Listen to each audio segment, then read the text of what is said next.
La représentation visuelle de Roger Nwambala trône fièrement à la place des cinéastes aux côtés des autres célèbres cinéastes africains à Ouagadougou. En dévoilant sa stèle à ce 29e FESPACO, Roger Nwambala est ainsi immortalisé. Grand réalisateur ivoirien, l'homme a mis sur le marché cinématographique des longs métrages à succès comme Bouka, sorti en 1988, Ablakon en 1984 et surtout Au nom du Christ qui lui a valu les talons d'or de Yenenga au FESPACO de 1993. Il a aussi contribué à la formation de plusieurs jeunes réalisateurs pour assurer la relève du cinéma ivoirien et africain en général.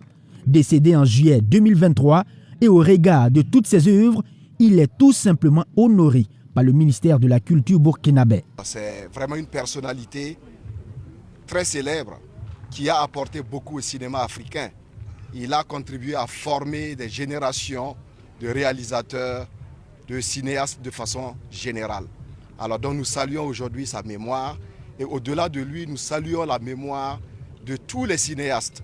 Et nous avons bien sûr le devoir également de penser à Souleymane Cissé, à qui nous rendons également hommage. Une marque de reconnaissance avec l'érection de cette statue.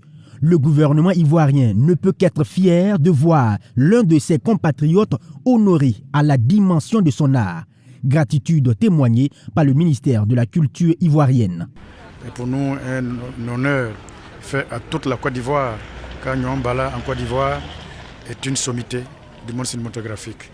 Alors, lui dédier une statue démontre un peu l'intérêt que toute l'Afrique lui accorde en termes de cinéaste africain. Son passage sur la terre a mentionné que ce monsieur a formé, ce monsieur a éduqué via le cinéma. Et donc c'est tout un honneur pour toute la Côte d'Ivoire de se retrouver ici et de voir qu'un des siens a été honoré à travers cette statue que nous avons pu dévoiler ce matin.